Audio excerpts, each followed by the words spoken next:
बातमी पुण्यातून. पुण्याच्या कात्रज भागात एका इमारतीच्या खिडकीतून एक चिमुकली पडत होती. मात्र या चिमुकलीला वाचवण्यात आलेलं आहे. काय नेमकं घडलं होतं त्यावेळेला आपण पाहूयात एक स्पेशल रिपोर्ट. तीसरे फ्लोर पे बच्चा गिर रहा है खिड़की में से.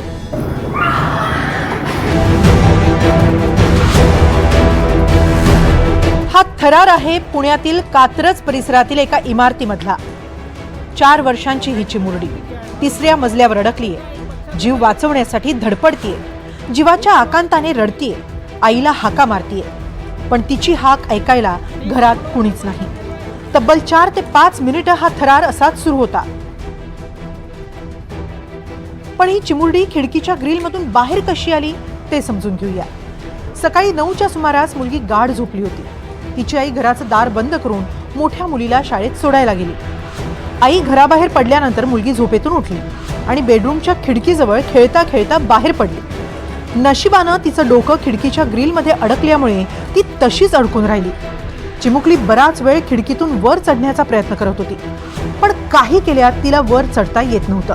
तेवढ्यात समोरच्या इमारतीत राहणाऱ्या रमेश सुतार यांनी मुलीच्या रडण्याचा आवाज ऐकला. वो सोसाइटी का नाम भी क्या है मालूम नहीं. वो बच्चा गिर रहा है, एक बच्चा गिर रहा है ऊपर वाला खिड़की में. तीसरे फ्लोर पे बच्चा गिर रहा है खिड़की में से. चिमुकलीची अशी अवस्था पाहून रमेश यांनी आपल्या शेजारी राहणाऱ्या योगेश चव्हाण यांच्याकडे धाव घेतली.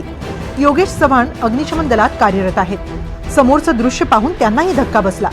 ते तातडीनं मुलीच्या घराकडे धावले. तोपर्यंत मुलीची आई देखील घरी पोहोचली होती. योगेश यांनी चिमुकलीला सुखरूप बाहेर काढलं आणि आईच्या स्वाधीन केलं. तब्बल 7 ते 8 मिनिटांचा हा थरार आज या चिमुकलीच्या जीवावर बेतला असता. समोरच्या इमारतीत राहणाऱ्या व्यक्तीने वेळीच मुलीला पाहिलं नसतं तर, फायरमन योगेश चव्हाण सुट्टीवर नसते तर, असे अनेक प्रश्न मनात आल्यानंतर काळजाचा थरकाप उडतो. सुदैवानं या चिमुकलीसोबत काही वाईट घडलं नाही. पण तुमच्याही घरात लहान मुलं असतीलच. तुम्ही सुद्धा अनेकदा मुलांना खिडकीत खेळण्यासाठी बसवत असाल. तुम्ही घरात नसताना किंवा तुमचं लक्ष नसताना मुलं अशी धोकादायक पावलं उचलू शकतात. म्हणूनच अशा सवयींना वेळीच आवर घातला पाहिजे किंवा असे प्रकार घडू नयेत म्हणून योग्य ती काळजी घेणं गरजेचं आहे. सूरज कसबे, NDTV मराठी, पुणे.